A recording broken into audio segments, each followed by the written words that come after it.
down the timing of this storm system, shall we, as we look at our potential for the first snow of the season. I say the potential because I think some will have their first snow of the season tonight, but some won't. I think the accumulations will be mainly limited to our western hills. So later on this morning, a spotty rain shower. This afternoon is when things really start to get wet as the rain spreads through the area. And by about 3 or 4 o'clock this afternoon, we'll all have rain coming down. This evening is when we start our transition from rain to a rain-snow mix. And then this is all over by about 11 p.m. to 1 a.m. So 1 a.m. at the latest, the last flakes are out of here, and then we're dry. And this is a very light round of snow for those that get it. Your school day forecast, then, we go gray here this morning. If there's any holes in the clouds, they fill in a hurry. 30 degrees at the bus stop and 50 and raining this afternoon. The good news about the timing for this storm is even those areas that do get some snow will not get it during the evening commute or for the morning commute. It'll be long gone by tomorrow morning's commute. We're just noticing a gradual increase in clouds for now. One thing we'll be watching for late morning is these few little raindrops that are moving through Pennsylvania and into New Jersey. We could snag a little bit of an isolated shower sprinkle by the end of the morning, but the majority of the rain is going to come as we head into the afternoon and night, as these two little pieces of snow to the north and rain to the south squeeze together a bit more. So let me show you how that happens here, kind of the wide version of our skycast. As we take you up until 10 o'clock this morning, you see they're starting to come together.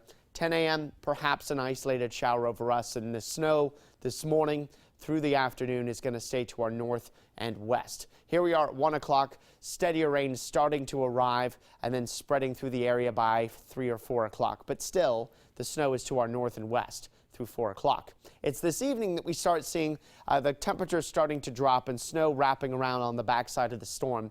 And that means Berkshire County will be the first area to start seeing a changeover to snow. And then that changeover starts to happen for most other areas, with the exception of the lower Pioneer Valley, that may never change over to snow. And if you do, it's just some wet flakes here.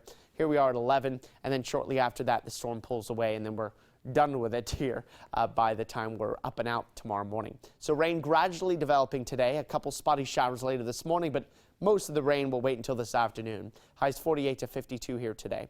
Tonight, an evening rain-snow mix. It's done near midnight, and then we clear out, dry out, and cool off. Overnight lows of 26 to 30. We won't get that cold until a few hours after the wintry weather is done. So that'll give us some time to dry out before temperatures drop below freezing. And then our day here tomorrow is going to be a dry one. This is how much snow we should have by roughly midnight tonight. Just some wet flakes that won't stick to anything up and down the Pioneer Valley. Perhaps some dustings on the grass in our higher eastern hills as you get closer to Worcester County. But then to the west is where we expect the majority of the accumulation. But even then, it's just some coatings. Perhaps in a few spots within this zone up to an inch or two, and I mean the highest spots. But most will get a coating to an inch here in our western hills. And then it'll, I think, mostly just be on those colder surfaces, so shouldn't affect much in the way of travel.